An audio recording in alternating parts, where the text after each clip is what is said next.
Você corre, tem 5 minutinhos para se preparar e curtir esse jogaço aqui na tela do Fox Sports. E só aqui você acompanha Chapecoense e Flamengo. Flamengo esse que tem uma grande preocupação lá atrás, no gol do time rubro-negro. O Ricardo Lai está em Chapecó e traz as notícias do Flamengo pra gente. A homenagem aos jornalistas vítimas do voo da Chapecoense na sala de imprensa da Arena Condá não passou despercebida por Berril e Reinaldo Rueda, vice-campeões da Copa Sul-Americana com o Atlético Nacional. Venir siempre a Chapecó tiene por esa recordación, ¿no? Y bueno, para nosotros en Atlético Nacional fue un día unas horas de un gran impacto, muy fuerte, un golpe muy duro, porque nosotros habíamos hecho como 6 vuelos en ese mismo avión, con la misma tripulación, con el mismo comandante, la misma auxiliar. O Flamengo enfrenta a Chapecoense no primeiro jogo das oitavas de final da Conmebol Sul-Americana, valorizando a importância de seguir, com o objetivo de conquistar uma competição internacional depois de 18 anos. No todo el mundo tiene la posibilidad de jugar este torneo. Así que nosotros lo tomamos com uma grande responsabilidade. Na véspera do jogo, imagens apenas do aquecimento dos jogadores, que se divertiram com a irrigação do gramado, acionada justamente na hora do treino. Mas o ambiente de descontração muda quando o Reinaldo Rueda tem que responder sobre o goleiro titular da decisão da Copa do Brasil daqui 2 semanas. Não é fácil, agora temos essa decisão a tomar. Han vivido 2 momentos difíciles, tanto Murala como Thiago, lo están asimilando y la idea es que en estas 2 semanas, quedan 2 semanas solamente, uno de ellos assuma essa responsabilidade. Mesmo com os portões fechados, a gente apurou informações importantes do treino tático comandado pelo técnico Reinaldo Rueda. Não foi possível identificar o goleiro titular, mas Alex Muralha e Diego Alves treinaram a maior parte do tempo, com o Thiago apenas observando a atividade.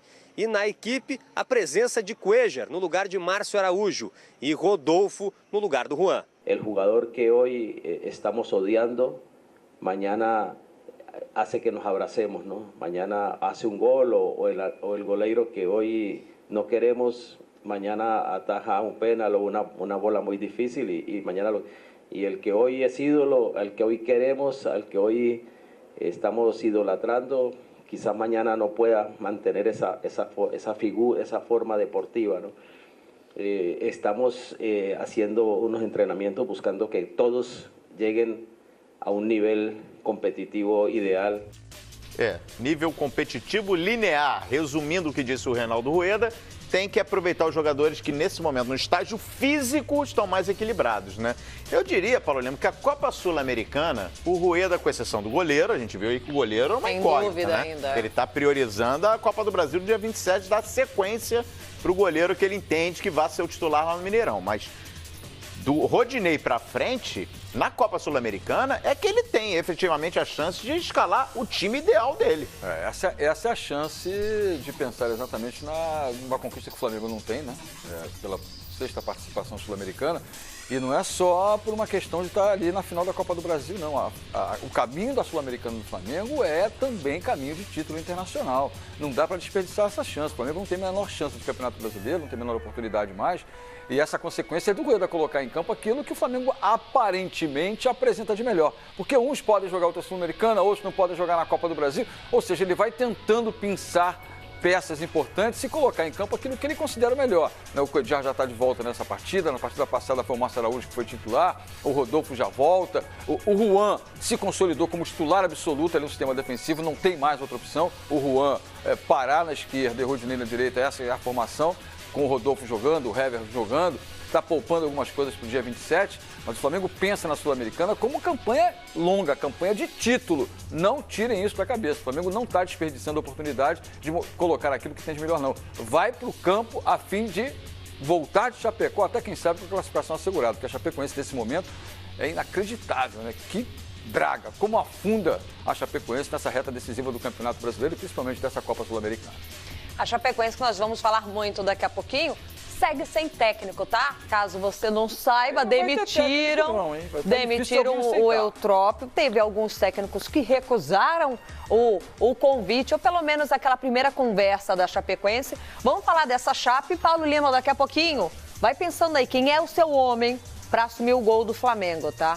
Vai pensando, porque o Reinaldo Rueda está em dúvida, ele não sabe se dá ritmo. A gente vai falar sobre o cara do gol com o campinho do Flamengo já. Mas vamos com os números. Números do Flamengo na Sul-Americana contra brasileiros.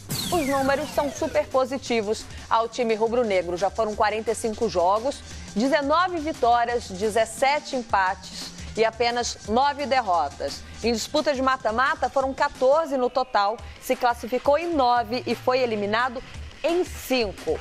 Eu coloquei super positivo, eu vou reduzir. Os números são positivos, mas o Flamengo, pelo menos contra time brasileiro, a Sul-Americana nunca passou das oitavas de final. É a primeira vez que o Flamengo nunca passou. Das oitavas de final. Então o Flamengo hoje começa, ao meu ver, com essa possibilidade de, pela primeira vez e adiante, chegar às quartas, por tudo que o Flamengo tem, por tudo que a Chapecoense passa no momento, né? E o exemplo da Chapecoense com a questão do técnico mostra bem o que um clube de futebol não deve fazer durante uma temporada, né?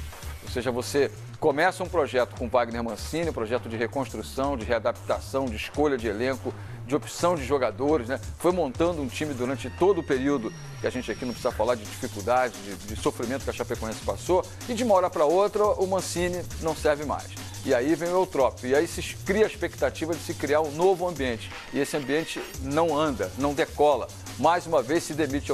Quem é o técnico hoje no futebol brasileiro que aceitaria trabalhar outubro, novembro, porque dezembro acabou. Dezembro acaba o Campeonato Brasileiro, acaba tudo, né? Acabou o milho, acabou a pipoca, não tem mais. 2 meses, a Chapecoense, ao meu ver, vai ter que ficar com o técnico interino e acho que é o melhor caminho. Pelo menos uma pessoa que faz parte da casa, conhece o grupo, conhece os jogadores, do que apostar num novo nome. Eu acho impossível alguém aceitar. Então, Paulo Lima aposta é o número mais alto aqui para o Flamengo contra um outro brasileiro. Consolida hoje, inclusive, com uma boa vitória. Eu estou aqui sendo otimista demais, não. Pelo menos é a realidade que a gente vai bater 20, então, aqui. Voltando esses números aqui, eu confesso que eu estava buscando aqui os confrontos mais emblemáticos nos últimos anos. Aí lembrei da Libertadores de 2010, né? O Flamengo numa oitava de final na Libertadores eliminou o Corinthians. Mas você está falando de Libertadores. Libertadores, competições internacionais, né? Tá, sim, sim. E aí o Flamengo eliminou o Corinthians. Eu lembro lá nos anos 80 aqueles embates, né? Flamengo e Atlético Mineiro, Flamengo e Grêmio, que muitas vezes se enfrentaram também em Libertadores, né? E o Flamengo é interessante, a gente vê que no geral tem esse retrospecto aí, triunfos acima das eliminações. Eu não vou lembrar o adversário, mas nesse ano de Libertadores que você falou que o Flamengo tirou o Corinthians, na etapa seguinte ele foi o eliminado, né? Só fez tirar o Corinthians da Libertadores. Final. Aliás, a última vez, a gente vai mostrar daqui a pouquinho, última vez também que o Flamengo chegou a uma fase de quartas de final em Libertadores. Vamos com mais números. O Flamengo tem um histórico favorável contra a Chapecoense, seu adversário de logo mais. No total foram 7 jogos, Paulo Lima, 5 vitórias do Flamengo, 1 vitória da Chapecoense que aconteceu em 2014, jogo válido pelo Campeonato Brasileiro, e tem um empate nessa conta. Lembra esse jogo aí? Esse 1-0? Esse 1-0 foi com o Vanderlei Luxemburgo, ele assumia o Flamengo naquela época, tirada a confusão, e aí um golzinho daquela bola aérea que o Paulo Vitor se confundiu com o sol, botou na conta da iluminação, mas lembra? E aí a Chape venceu lá na Arena Condá 1-0. Foi a primeira derrota naquele momento do retorno do Luxemburgo no Flamengo.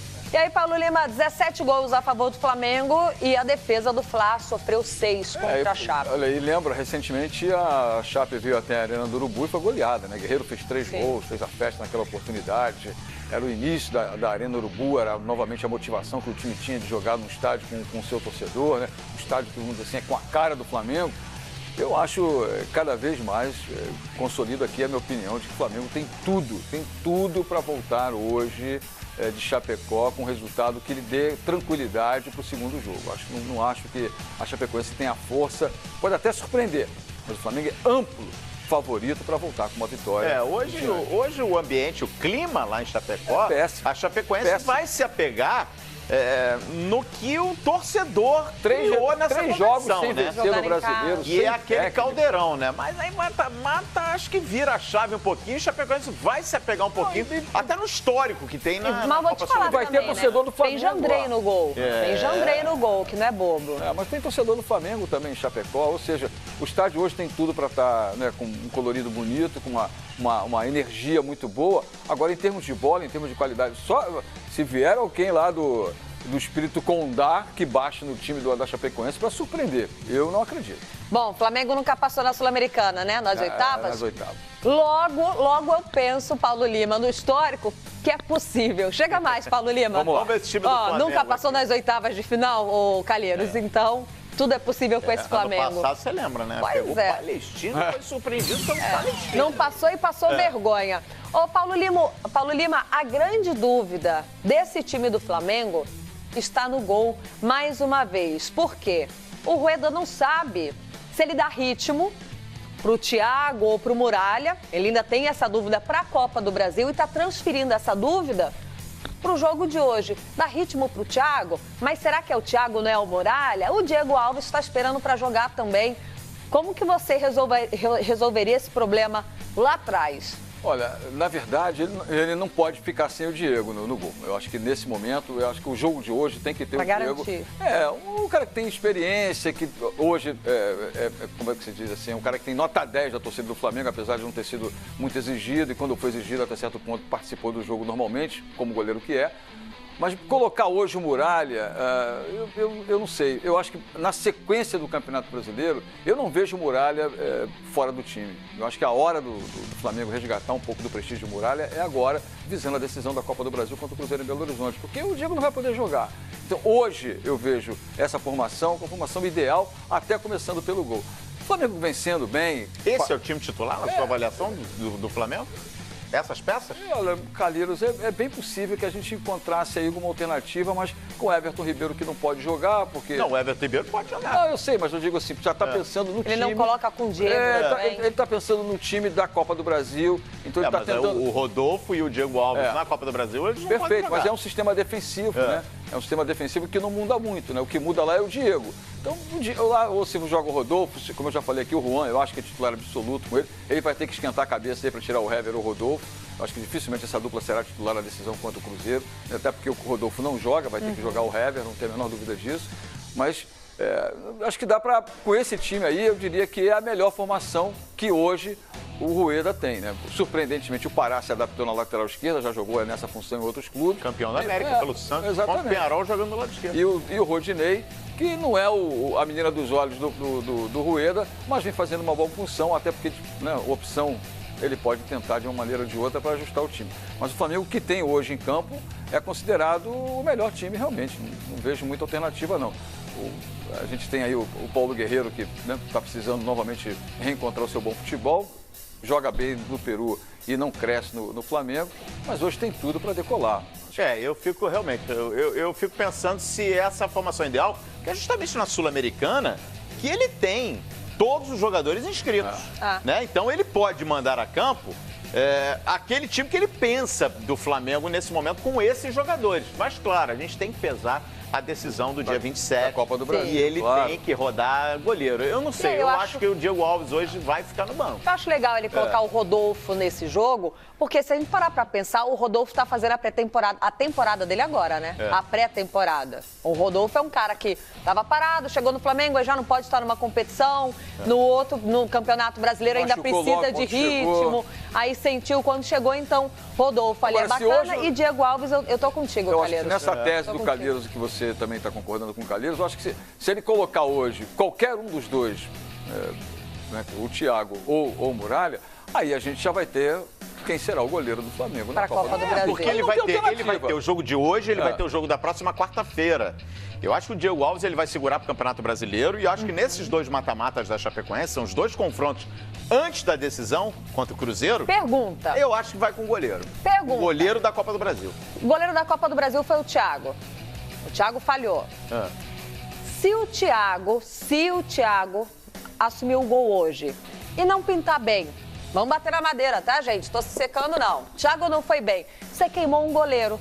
com que confiança ele vai para a grande decisão da Copa do Brasil. Na verdade, o Thiago já está, né, desgastado. Então, ele já sofreu a pressão daquele jogo. Olha, não é fácil a missão do Rueda, não é queira fácil. ou não queira, acho que o Thiago tem futuro, mas se você imaginar numa decisão como essa, resgatar um pouco da autoestima do Muralha. Apesar da torcida do Flamengo ser totalmente contra a volta do Muralha, as pesquisas indicam isso, a opinião do torcedor do Flamengo é contra o Muralha, mas o jogo é para um cara com um pouco mais de bagagem, com um pouco mais de rodagem. É uma decisão importante. E hoje seria exatamente um aperitivo para colocar em campo. Eu não acredito, acho que ele vai de Diego Alves. Eu não acho que Muralha na Sul-Americana e Thiago na Copa do Brasil. Pronto. Eu não sei, aí vai ficar uma salada. E o Diego no Campeonato Brasileiro resolveu. Aí o Flamengo não tem goleiro. Olha só, o que a gente sabe é que o Flamengo, a gente tem falado isso aqui, a gente tem batido nessa tecla. O Flamengo é muito grande, é muito gigante para ter um título de Libertadores lá em 1981 e o último título internacional apenas em 99. Comembol. E o Flamengo precisa, é Mercosul, né? Ainda, chamada de Mercosul, Flamengo e Palmeiras. Paulo Lima, vamos botar uma linha do tempo aqui que realmente mostra e ilustra isso que eu estou falando. Essa diretoria tem investido exatamente para isso, né? Para crescer. Se não for esse ano, no ano que vem, mas esse ano seria o ano para tentar dar uma decolada no título não internacional. Pode adiar, né? Não pode adiar. O Flamengo tem participado de edições de Libertadores. Vamos chegar para trás aqui, ó, Paulo. Você falou 99 foi o último título. Juan estava nesse time, né? Juan estava nesse Juan título, que ainda exatamente. Joga hoje. E o Juan estava aqui também, em 2001, quando foi vice-campeão, perdendo o título para o São Lourenço. Né? Decidiu o título contra o São Lourenço e aí lá na Argentina acabou fracassando o Flamengo na decisão. Mas olha só, Lívia, esse histórico aí, ó. E que sequência negativa. Libertadores 2002 parou na fase de grupos. Aí em 2003 na Sul-Americana, na primeira fase. Na primeira fase também em 2004 na Sul-Americana. Aí em 2007 ainda conseguiu chegar a oitavas de final, 2008 também. Mas é sempre muito cedo quando o Flamengo dá adeus às competições, Paulo Lima. É primeira fase ou é quartas de final? Como nós já citamos aqui, o Flamengo nunca passou das oitavas da Sul-Americana. Olha, nesse século, você tem lá em 2010 o melhor retrospecto, que é uma quarta de final. Exatamente. Que está abaixo ainda da grandeza do Flamengo. As últimas 3 Libertadores, o Flamengo parou na fase de grupos, pra gente ter uma ideia. Esse ano, ele chegou a ser líder no último jogo, líder no grupo, e por conta de um golzinho de líder, ele foi eliminado na Libertadores. E lembrar que nos últimos anos de Campeonato Brasileiro, o Flamengo dificilmente chegava, inclusive, no G4, né? Pois é. Vinha numa fase de decadência, inclusive no Campeonato Brasileiro, brigando em alguns momentos até naquela velha crise do Luxemburgo, né? Vamos sair da confusão, vamos sair lá do rebaixamento. Mas a diretoria fez um trabalho, fez um projeto, investiu alto, né? Trouxe agora um técnico de capacidade, não que o Zé Ricardo não tivesse condições de chegar a esse título, mas montou elenco para brigar na ponta de cima da tabela. Ficou muito fora, precoce, eliminado da Copa da Libertadores. Ninguém imaginava, mas acontece, e foi o que aconteceu. Por isso que eu acho que o foco do Flamengo tem a Copa do Brasil no próximo dia 27, mas o foco do Flamengo numa competição internacional é essa Sul-Americana. Isso aí é ponto pacífico. O Flamengo não vai abrir mão de jogar com o que tem de melhor na Sul-Americana. E com detalhe, né, Calheiros? Foi campeão em 2009, campeão brasileiro, mas de lá pra cá, só campeonato carioca, né? É verdade. Não teve mais brasileiro, não teve uma disputa internacional. Teve a Copa do Brasil em 2013. E para aí, é pouco. E o cenário, esse cenário aqui chama atenção nesse século aí, realmente. O Flamengo não tem um retrospecto legal em competições sul-americanas. Tem a chance, mais uma vez, de mudar esse retrospecto. Com um título que, olha, seria muito importante para o Flamengo, um título de Sul-Americana, porque no ano que vem traria ao clube exposição numa Copa Suruga no Japão, colocaria o time com uma vaga na Libertadores, quer dizer, e um título internacional, né, gente? A gente poderia acompanhar notícias do Flamengo, a repercussão desse título em vários cantos do mundo. Para o Flamengo, que está com essa preocupação também de expandir sua marca mundo afora, quer dizer, o momento interessantíssimo é esse. Com um técnico que tem um nome forte nessas competições e já no mercado internacional. Bom, esse é o lado do Flamengo, a realidade do Flamengo até o momento. E no lado da Chapecoense, hein? A Chape, olha, está com a chapa quente. Depois de demitir o técnico Vinícius Eutrópio,